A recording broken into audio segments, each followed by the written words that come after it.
सभी के लिए मंगल कामना के साथ मैं कृष्ण गोपाल पांडे आपका स्वागत करता हूं। आज हम जानेंगे सीता स्वयंवर में राजा जनक ने राजा दशरथ को निमंत्रण क्यों नहीं भेजा। यह तो सभी जानते हैं कि राम सीता स्वयंवर में गए थे, परंतु बहुत कम लोग जानते हैं कि राजा जनक ने अयोध्या को तो स्वयंवर में आने का निमंत्रण ही नहीं भेजा था। राम तो अपने गुरु विश्वामित्र जी के साथ जनकपुरी गए थे। तो अब हम एक क्षेपक कथा के माध्यम से ये जानेंगे कि सीता स्वयंवर में राजा दशरथ को निमंत्रण क्यों नहीं दिया गया था। यह क्षेपक कथा इस प्रकार है। राजा जनक के एक सुंदर और मनोहारी बगीचा था।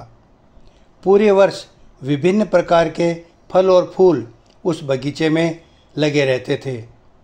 राजा जनक को यह बगीचा बहुत प्रिय था। एक बार किसी कारणवश बगीचा सूख गया। वे सूखे हुए बगीचे को देखकर बहुत दुखी हुए।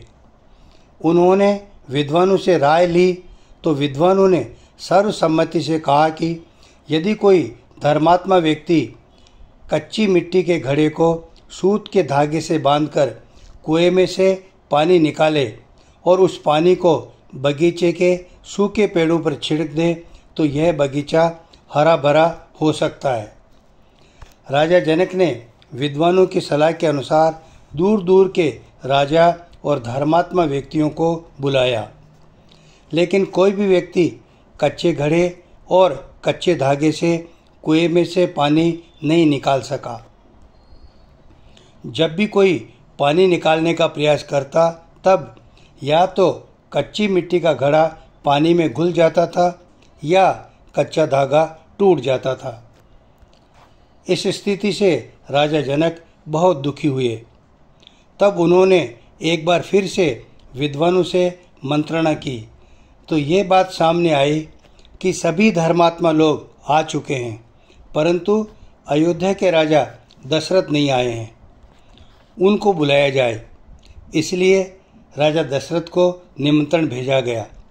इस निमंत्रण पत्र में यह भी उल्लेख किया गया था कि अब तक कई धर्मात्मा व्यक्ति प्रयास कर चुके हैं, लेकिन वे सफल नहीं हुए हैं। अब हम आपसे ही आशा लगाकर बैठे हैं, कृपया आप अवश्य पधारें। राजा दशरथ ने निमंत्रण पत्र को पढ़ा और वे असमंजस में पड़ गए।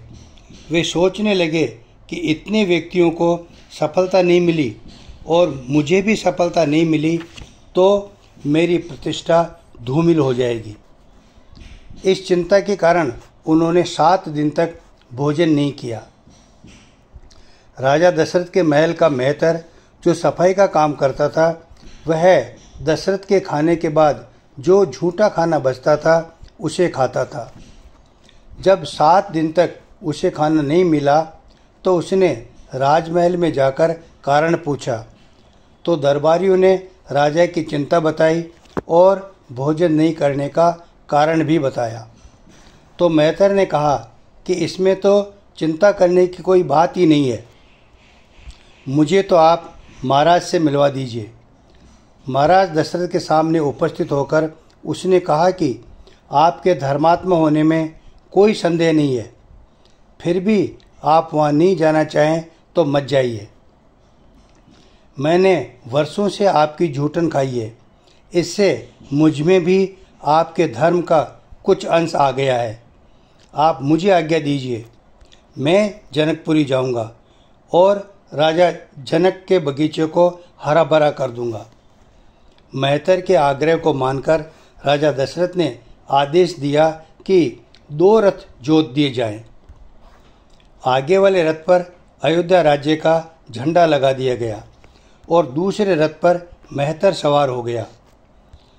जब ये दोनों रथ जनकपुरी के पास पहुँचे तो अयोध्या राज्य के ध्वज वाला रथ देखकर राजा जनक ने अयोध्या नरेश का स्वागत करने के लिए मंत्रीगण भेजे। जब मंत्रीगण रथ के पास पहुँचे तो मेहतर अपने रथ से नीचे उतर गया। मंत्रियों ने राजा दशरथ के नहीं आने का कारण पूछा तो उसने उत्तर दिया कि वे राज्य के कार्य में व्यस्त हैं, इसलिए उन्होंने मुझे भेजा है। आप तो मुझे बताओ कि क्या करना है। तो मंत्रियों ने उसे मिट्टी के कच्चे घड़े को कच्चे सूत के धागे से बांधकर कुएं से पानी निकालकर बगीचे के सूखे वृक्षों पर पानी छिड़कने के लिए कहा। मेहतर ने मिट्टी के कच्चे घड़े को कच्चे सूत का धागा बांधा, अयोध्या के राजा दशरथ का स्मरण किया और कच्चे घड़े को कुएं में लटका दिया और पानी निकाल लिया और इस पानी को बगीचे के सूखे पेड़ पौधों पर छिड़क दिया। पानी के इस छिड़काव से पेड़ पौधों का मुरझायापन समाप्त हो गया। अगले दिन तक सभी पेड़ पौधे कोमल पत्तियों से भर गए। राजा जनक बहुत प्रसन्न हुए। उन्होंने मेहतर को सम्मानपूर्वक जनकपुरी से विदा किया।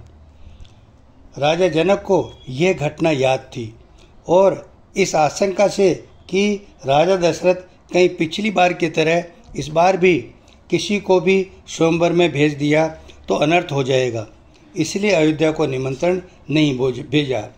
यदि आप इस कहानी को पढ़ना चाहें तो डिस्क्रिप्शन में पढ़ सकते हैं।